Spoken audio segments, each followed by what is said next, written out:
हमारा देश जैसा आज है, इसके पीछे कई लोगों का बलिदान छुपा है। कई क्रांतिकारियों ने हमारे देश की आज़ादी और विकास के लिए अपने जीवन को बलिदान कर दिया। तब जाके हमारे देश को आज़ादी प्राप्त हो सकी है और तब जाके हमारा देश एक इंडिपेंडेंट डेवलपिंग कंट्री बन सका है, जो आज सुपर पावर तक को टक्कर दे रहा है। लेकिन दुर्भाग्यवश उनमें से कई क्रांतिकारी तो ऐसे भी हैं जिन्होंने अपना सब कुछ बलिदान करने के बाद भी उन्हें वो सम्मान प्राप्त नहीं हो सका जो उन्हें हो सकता था, जिसके वो हकदार थे। ऐसे एक क्रांतिकारी है जैसलमेर राज्य में जन्मे वीर क्रांतिकारी लेखक सागरमल गोपा। सागरमल गोपा जी के नाम से आज भले ही लोग अनजान हैं, लेकिन एक समय उनके नाम से अंग्रेज सरकार और तानाशाह डर और गुस्से से थर-थर कांपा करते थे। सागरमल गोपा जी ने कभी हथियार नहीं उठाया, लेकिन अपनी कलम मात्र से ही उन्होंने हैदराबाद और जैसलमेर रियासतों के तानाशाहों को हिलाकर रख दिया था। तो आइए जानते हैं उनके महान जीवन और महान बलिदान के बारे में। सागरमल गोपा जी का जन्म 3 नवंबर 1900 में जैसलमेर के प्रतिष्ठित ब्राह्मण परिवार में हुआ था। उनके पिता खिराज जी गोपा जैसलमेर दरबार के एक प्रतिष्ठित दरबारी थे। उस समय जैसलमेर रियासत पर महाराजा जवाहर सिंह जी का शासन था। महाराजा जवाहर सिंह जी एक अंग्रेज सरकार पसंद और तानाशाह स्वभाव के शासक हुआ करते थे। युवावस्था के दौरान ही सागरमल गोपा जी ने जैसलमेर स्वतंत्रता आंदोलन में एक उदासीन रवैये को देखा, जिससे पहले तो वे काफी परेशान हुए, लेकिन बाद उनके अंदर भी क्रांति की एक लौ उत्पन्न होने लग गई। सागरमल जी अपने परिवार के साथ नागपुर चले गए, जहाँ क्रांति की उस लौ ने आग का रूप ले लिया।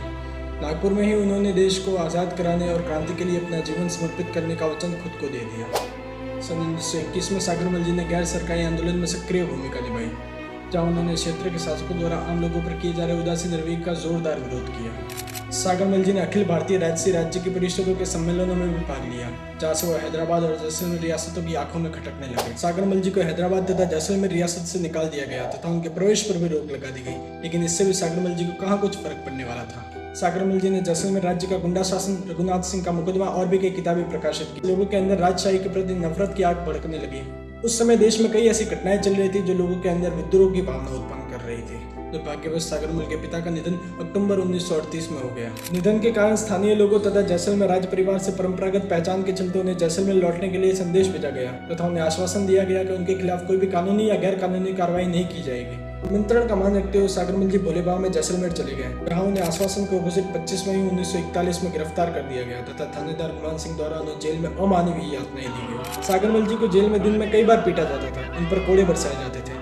कोड़े की मार कम न पड़ जाए इसलिए उनके घावों में मिर्ची का गूदा भरा जाता था। कई बार गर्मियों में कड़कती धूप में उन्हें खड़ा रखा जाता था, कई बार सर्दियों में उन्हें जमने के लिए ऐसे ही छोड़ दिया जाता था। उन्हें कई बार भूखा रखा जाता था तो कई बार उन्हें पानी के लिए भी तरसाया जाता था। उन्हें जेल में वो सारी यातनाएं दी जाती थी जो किसी भी आम इंसान को अंदर तक तोड़ सके। सागरमल को इन यातनाओं से छुटकारा पाने के लिए सिर्फ एक माफीनामा अंग्रेज सरकार को लिखना था, लेकिन इसे लिखना उन्होंने अपने आदर्शों, अपने क्रांति के विचारों के खिलाफ समझा।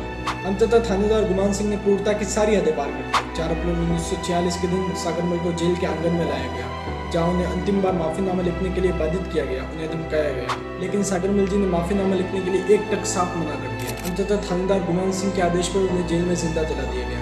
देखते ही देखते वीर क्रांतिकारी लेखक आग में तब्दील हो गए, जो आज जैसलमेर क्रांति के लिए ज्वालामुखी साबित हुई। उनकी मृत्यु के बाद जैसलमेर राजशाही ने इसे आत्महत्या बनाने की भी कोशिश की, लेकिन सच छुपाए नहीं चुका। सागरमल की शहादत ने जैसलमेर क्रांति में एक नया जोश पैदा किया, जिसने जैसलमेर राजशाही को जड़ से उखाड़ दिया। और इस प्रकार एक क्रांतिकारी ने हथियार न उठाते हुए भी अंग्रेज सरकार और राजशाही को एक गहरा घाव दे दिया।